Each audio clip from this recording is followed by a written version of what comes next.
Hello everybody, this is Zach with Top Deck Nation coming at you today with another deck profile video just in time to get you guys ready for US Nationals, which will be in the next couple weeks actually. I think a week and a half. You show up on Thursday, June 30th to get your registration completed, and then Friday, Saturday, and Sunday will be where the rounds are conducted. But today we're going to be looking at a deck that has been completely under the radar. I didn't even know what this deck was until yesterday afternoon. I was just kind of browsing on the the Facebook Burbank City Gym. It's a pretty big online Pokemon community. If you don't know what it is, check it out. If you want to, hopefully, get some deck advice or just kind of learn more about the game. But I saw this and I thought it was really intriguing. It seems to have almost a counter to pretty much everything. It kind of showed up this weekend at the Origin Game Fair in Columbus, where Pokemon was gracious enough to offer this, win a trip to Worlds tournament there. So I thought it was pretty cool. I think 64 people competed, I should say. So it was kind of like a mini regionals. But anyway, this deck kind of performed really well. I think in the top 8. 3 out of the 8 spots were actually this deck, and then the deck that ended up winning was a variant that just didn't have the Giratina in it. It was just a Darkrai Garbodor. So probably a bit more consistent, but not as good with some of the matchups here. But, the goal of this deck, Darkrai Giratina Garbodor, is to essentially counter the most popular decks in the format right now. So if you're thinking Night March, if you're thinking Greninja, if you're thinking Trevenant, a lot of these decks have these low HP attackers, and that's what this deck is really counting on. It's really trying to counter those decks. And, not to mention that, the Pokemon in this deck, the attackers, they're all pretty efficient attackers that can hold their own anyway. So, even if you don't happen to go against those matchups, you're still going to have a pretty good time against most decks in this format. So let's just go ahead and jump into it. I'm not going to say what the primary attacker is because it really just kind of depends on your matchup. So let's say you're going against a Greninja deck. So normally Greninja decks can kind of overwhelm stuff like Giratina because, you're not really playing any basic or special energy, I should say, in Greninja. It can kind of overwhelm stuff like Darkrai because, once you get their energy off the board, Greninja just has a field day basically. And the reason it has that advantage is because of that giant water shuriken ability. The ability to put 60 here and there every turn is just kind of ridiculous.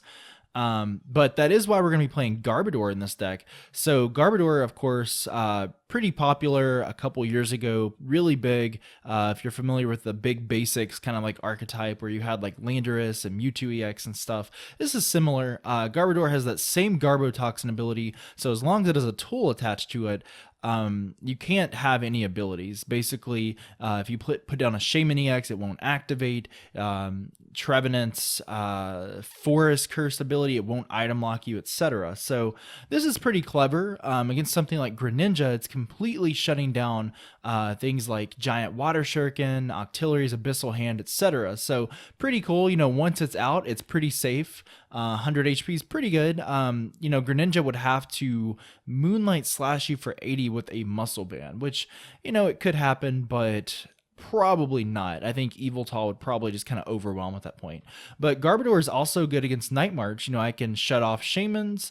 Recently, there have been some decks like Vespiquen Night March Bronzong popping up, so that shuts off Bronzong as well. And then, like I said, against things like Trevenant, of course, or even Vileplume, getting rid of that item lock really early on, if you can get it out. But, just to look at the other attackers here, these three kind of go together, these dark Pokemon. We've got Darkrai-EX. Of course, it gets stronger with every dark energy in play because of Dark Pulse. And something to keep in mind that I just kind of realized on the spot is that double Dragon Energy, it does in fact count as a dark energy. I think it counts as 2 dark energies. So that's just going to add another 40 damage to Darkrai. So that is pretty darn clever. It should have a field day with things like Trevenant, so that is why it's in here. It makes the Trevenant matchup really easy. If you need more energy, of course, you can Oblivion Wing with the baby Yveltal, and it does just enough damage to knock out a Phantump as well. We play Yveltal just because Yveltal is really, really strong. Evil Ball is such a great attack. And then, of course, Wise Cyclone, probably won't be using that quite as much. I don't want to put 3 energy on one Pokemon that might get knocked out, but it's always nice to have. As far as Night March goes, though, Giratina is going to be your main attacker in that matchup. It's got that Chaos Will ability. So for 4 energy, which basically means 2 double dragon attachments, it's doing 100 damage, which is solid, 2-shotting most EXs, but it says your opponent cannot play tools, special energy, or stadium. So it's almost like it was designed just to kind of give you that advantage in the Night March matchup. So Pokemon tools, that's going to be things like Fighting Fury Belt and Float Stone that they can't play. And that's going to make a difference because a lot of these decks, a lot of these Night March decks, they use Float Stone to retreat out. They use Fighting Fury Belt to add that extra HP just to let them survive an extra turn. So that's pretty cool. Special energy, of course, Night March is completely reliant on double colorless energy. So if you can manage to survive and knock out something with double colorless energy, you pretty much win. I mean, there's not really much they can do unless the Mew is playing like... the Mew has like a basic lightning energy on it, which is pretty uncommon, you know. And then, of course, the Bronzong, if it's using that Metal Link's ability, it can put metal energy on the board. So keep that in mind. But maybe in that matchup, you're going to focus on Giratina and Garbodor. And then lastly, Stadium cards. Of course, Dimension Valley is a huge component in these Night March decks. So being able to take that away and replace it with your Stadium, that's going to be a game breaker right there. And then, of course, against these decks that play these 50, 60 HP attackers, even, 30 HP in the case of Joltik and Night March, we play Latios-EX, just one, because we can first turn bring out Hoopa-EX, use that Scoundrel Ring ability, and bring out 3 more EXs, including Latios here. So, this might not happen all the time, but we do have the chance of being able to use Fast Trade on your first turn. And Latios has really kind of gathered a kind of popularity in the past couple months. If you're not familiar, Latios Vileplume is kind of a thing. It's kind of under the radar. My good friend Jacob Hope, it's really funny because he pretty much came up with this concept. We were in a local card shop, and we were just kind of joking about some stuff, and he mentioned Latios Vileplume. We were just thinking about these crazy lock decks that were just, horrible to go against. And that's where it kind of started. Latios-EX has the fast rate attack, and it pretty much can donk a lot of stuff here. So with the Muscle Band, it's doing just enough to knock out Froakies and Phantups, things like that. And you'd be surprised how often you might do that and get a free game win like right there. So pretty good. And lastly, as far as draw support, we have Hoopa. That Scoundrel Ring ability is really strong, getting those EXs out. And then Shaymin, of course, everybody's favorite hedgehog, right? So, getting that setup ability, drawing up to 6, very strong. We'll probably never use Sky Return, but that setup ability is just way too strong not to use here. So that is going to cover the Pokemon here. Like I said, at this Origins Game Fair, a lot of people were hyping Night March, Greninja, things like that. And so players kind of came up with this concept where it was like, you can play Greninja, I'm going to play Garbodor. You can play Trevenant, I'm going to play Dark. You can play Night March, I'm going to lock your special energies or donk you with this Latios and win in one turn. So pretty cool, pretty interesting, really clever. I'm glad to see that there's lots of creativity and diversity in this format.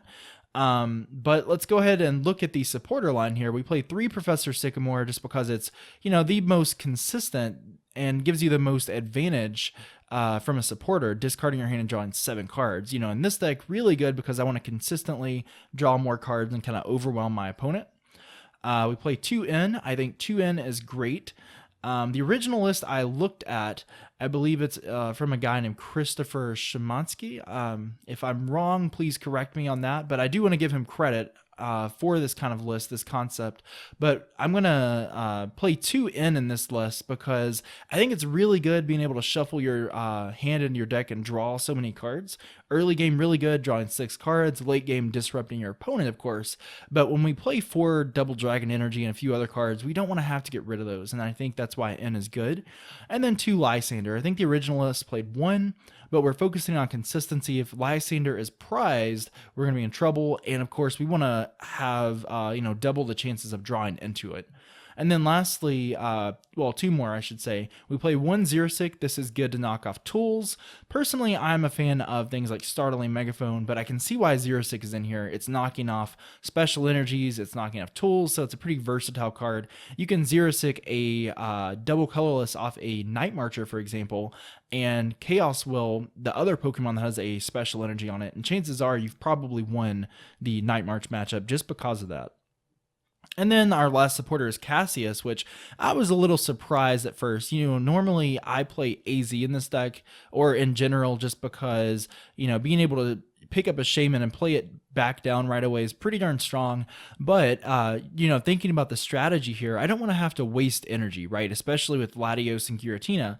So being able to shuffle it back in the deck is pretty cool. And of course, you can always draw back into it. So I do like that. And it's also a healing card, of course.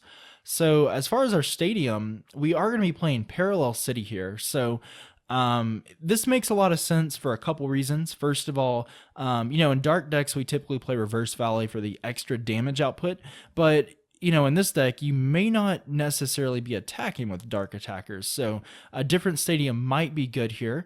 And there are two effects here. The first one says that the Pokemon, or the side that it's on, if it's facing you, it's going to reduce damage by grass, fire, and water Pokemon by 20 damage. So this is good against things like Greninja, things like Vespiquen, and even fire types. So if something like Entei or something shows up, but that's pretty good, and that's before weakness. And against Seismitoad, of course, that's pretty good.